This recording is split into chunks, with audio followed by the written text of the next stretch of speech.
अस्सलाम वालेकुम स्टूडेंट्स। आज की इस वीडियो में हम देखेंगे कि हमारे पास किसी पेज का जो लेआउट है उसको हम किस तरह से मुख्तलिफ़ चीज़ों के अंदर चेंज कर सकते हैं।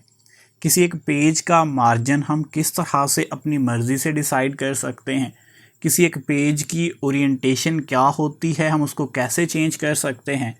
और अगर हमने किसी एक पेज के अंदर मल्टीपल कॉलम्स बनाने हों, हम कैसे बना सकते हैं। लाइन नंबर्स को ऐड करना हो हम कैसे कर सकते हैं। और अगर किसी सेक्शन के अंदर ब्रेक्स को ऐड करना हो तो ये सारी चीज़ें हम किस तरह से कर सकते हैं।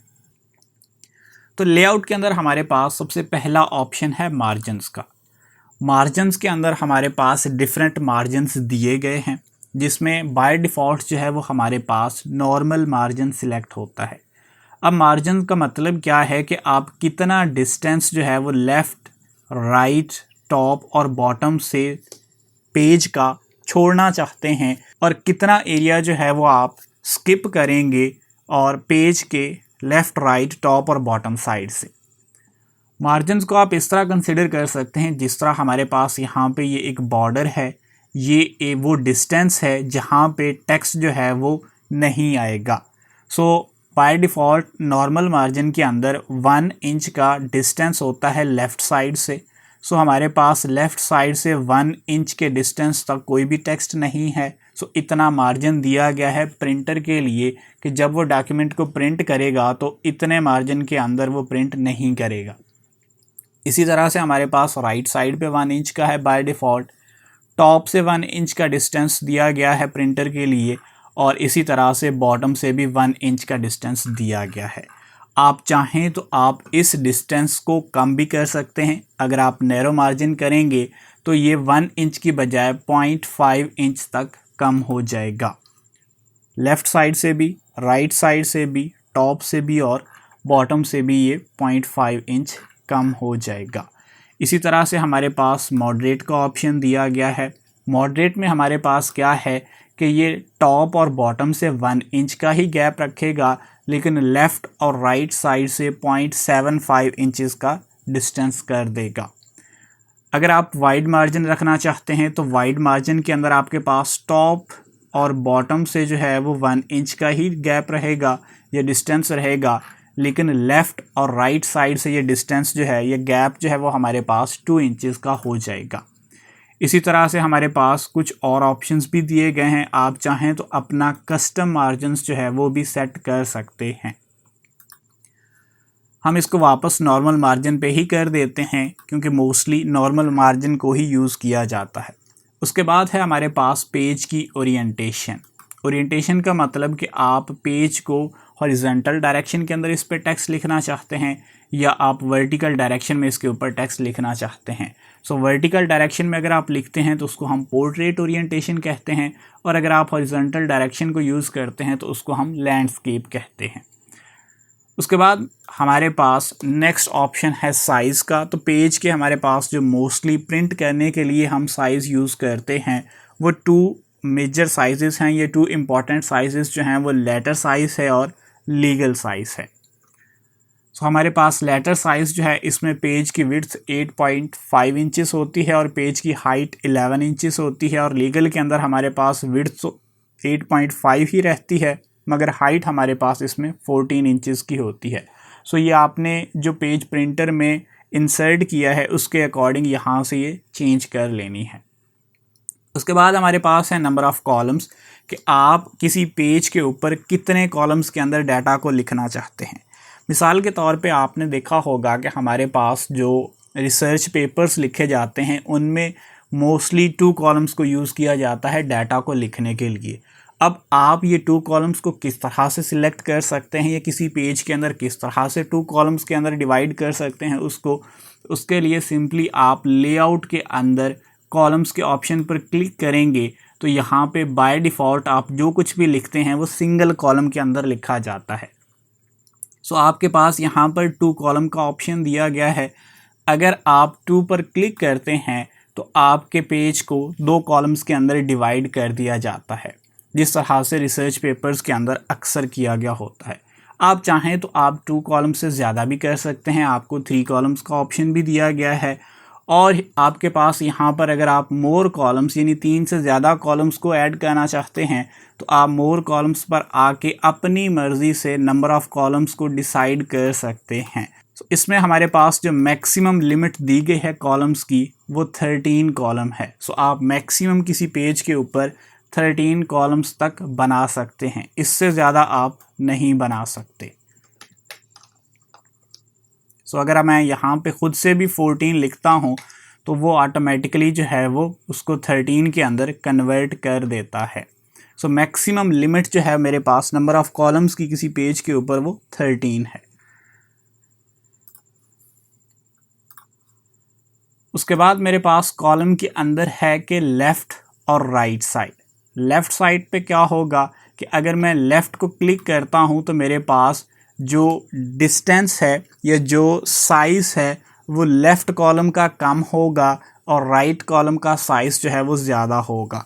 यानी कि अक्सर आपने कुछ बुक्स के अंदर भी नोट किया होगा कि कुछ ऑथर्स जो हैं वो इस तरह से बुक के पेजेस को लिखना पसंद करते हैं कि एक कॉलम के अंदर वो बुक का टेक्स्ट होता है और लेफ़्ट कॉलम के अंदर या राइट कॉलम के अंदर कुछ एक्स्ट्रा इन्फॉर्मेशन, कोई डेफिनेशन, कोई टेबल, तो इस तरह की चीज़ें जो हैं वो साथ में कोई छोटे से कॉलम के अंदर ऐड की गई होती हैं। सो आप अगर इस तरह से किसी डॉक्यूमेंट को लिखना चाहते हैं तो आप ये काम कर सकते हैं। उसके लिए आप लेफ़्ट का फ़ीचर या राइट का फ़ीचर जो है वो यूज़ कर सकते हैं। सो यहाँ पे आपका एक्चुअल कंटेंट आ जाएगा या टेक्स्ट आ जाएगा और यहाँ पे अगर आप कोई एक्स्ट्रा एक्टिविटी, कोई डेफिनेशन ऐड करना चाहते हैं तो वो आप यहाँ पर ऐड कर सकते हैं। उसके बाद हमारे पास लेआउट के अंदर जो नेक्स्ट फीचर है वो है ब्रेक्स का। ब्रेक्स क्या करते हैं? बेसिकली ब्रेक्स आपके पेज को डिवाइड कर देते हैं या आपके पेज के अंदर मल्टीपल सेक्शंस क्रिएट कर सकते हैं। सो अगर मैं चाहूँ तो यहाँ से ब्रेक्स के अंदर पेज ब्रेक ऐड कर सकता हूँ। पेज ब्रेक क्या करेगा कि अगर मैं किसी पैराग्राफ के एंड पे आके क्लिक करता हूँ और मैं यहाँ से चाहता हूँ कि नेक्स्ट जो टेक्स्ट है वो अगले पेज से शुरू हो, तो उसके लिए मैं यहाँ पर एक पेज ब्रेक इंसर्ट कर दूँगा। मतलब कि ये पेज यहाँ पे ब्रेक हो रहा है, ख़त्म हो रहा है, अगला टेक्स्ट जो है वो अगले पेज से शुरू होगा।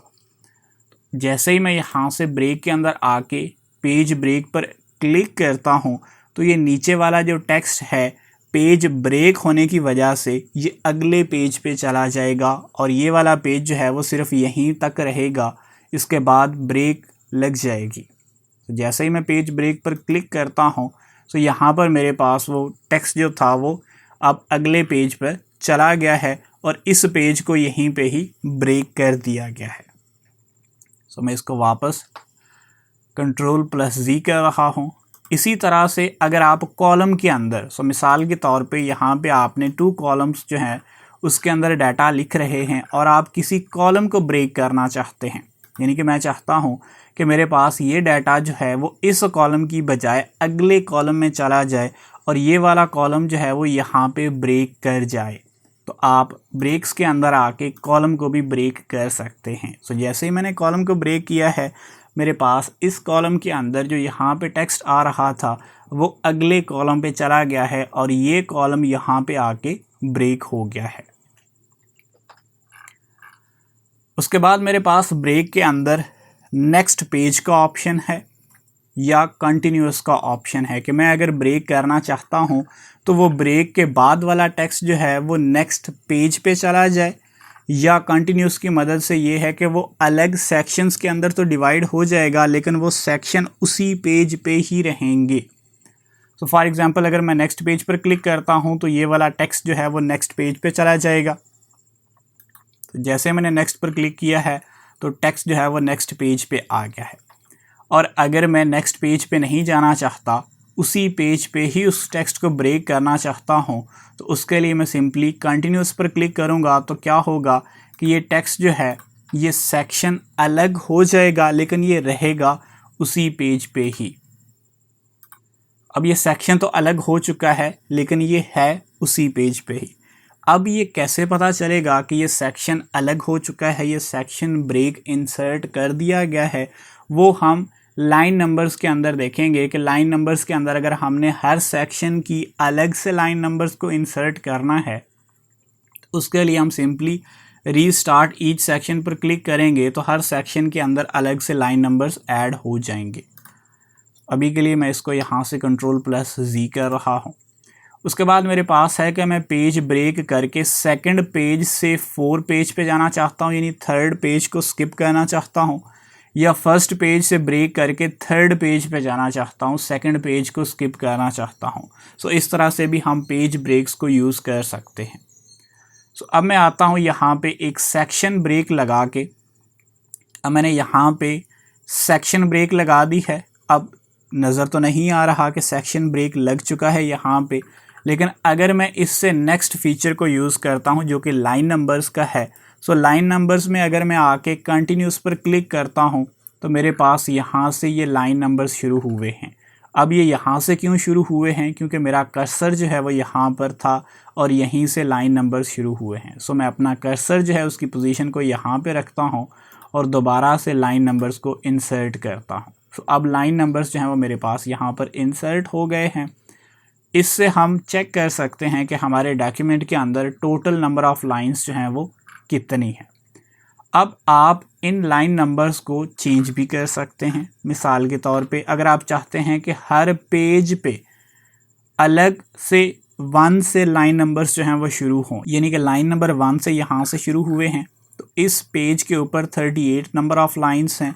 अब इस पेज पे दोबारा 1 से ही शुरू हों तो वो ऑप्शन भी हमारे पास यहाँ पर दिया गया है, रीस्टार्ट ईच पेज। अगर आप रीस्टार्ट ईच पेज पर क्लिक करते हैं तो लाइन नंबर 1 से हर पेज से शुरू होगा। सो ये पेज नंबर 1 है तो लाइन नंबर 1 है। अब इसी तरह से मेरे पास ये पेज नंबर 2 है तो यहाँ पे भी लाइन नंबर 1 से ही शुरू हुआ है। सो अगर आप रीस्टार्ट ईच पेज पर क्लिक करते हैं तो हर पेज पे लाइन नंबर 1 से ही शुरू होगा, और अगर आप कंटिन्यूस रखते हैं तो पिछले लाइन नंबर्स जो हैं वो ही इंक्रीज़ हो जाएंगी अगले पेज पे। उसके बाद मेरे पास लाइन नंबर्स के अंदर ऑप्शन है रीस्टार्ट ईच सेक्शन। सो मैं अगर यहाँ पे किसी सेक्शन को सेपरेट कर देता हूँ ब्रेक्स की मदद से, तो मैंने इस सेक्शन को सेपरेट कर दिया है। उसके बाद मैं लाइन नंबर्स के ऑप्शन में आके रीस्टार्ट ईच सेक्शन पर क्लिक करता हूँ तो अब मेरे पास ये पहला सेक्शन है। तो लाइन नंबर्स जैसे ही अगले सेक्शन पे आई हैं तो यहाँ से ये दोबारा रीस्टार्ट हुई हैं। इस तरह से मैं जितने सेक्शंस चाहूँ हर एक सेक्शन के ऊपर लाइन नंबर्स ऐड करके देख सकता हूँ कि किस सेक्शन के अंदर टोटल कितनी लाइंस मेरे पास मौजूद हैं।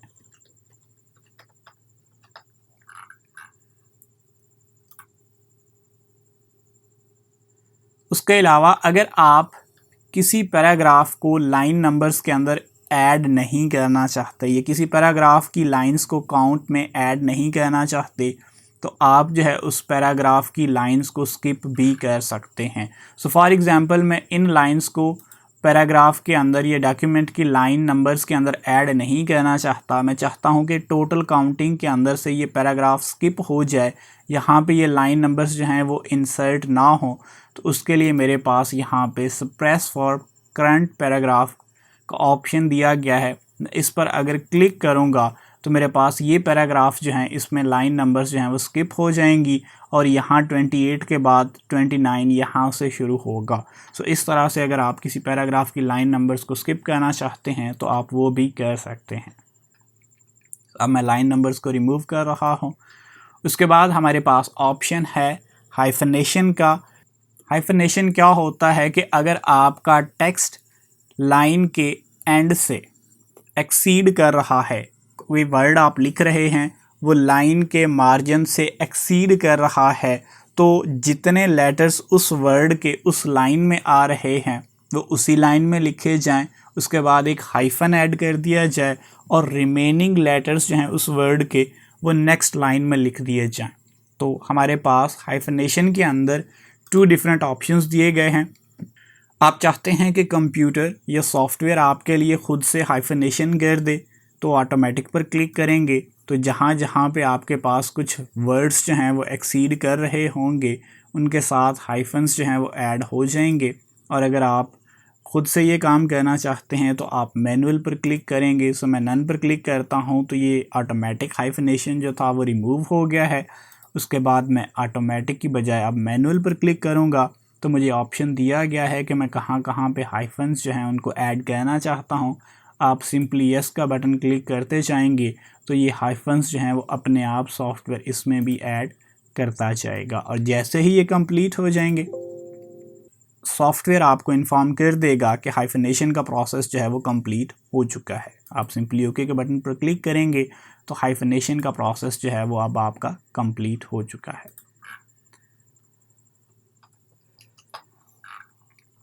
उसके बाद हमारे पास इंडेंट और स्पेसिंग के ऑप्शंस दिए गए हैं। इंडेंट में क्या है कि आप किसी पैराग्राफ को लेफ़्ट साइड से कितना डिस्टेंस छोड़ के स्टार्ट करना चाहते हैं। सो आप यहाँ से वो इंक्रीज़ करते जाएं। आप जितना डिस्टेंस जो है वो लेफ़्ट साइड से छोड़ना चाहते हैं, इसी तरह से अगर आप राइट साइड से कुछ डिस्टेंस जो है वो छोड़ना चाहते हैं तो आप राइट इंडेंट कर लें। आपका राइट साइड से उतना डिस्टेंस जो है वो कम हो जाएगा।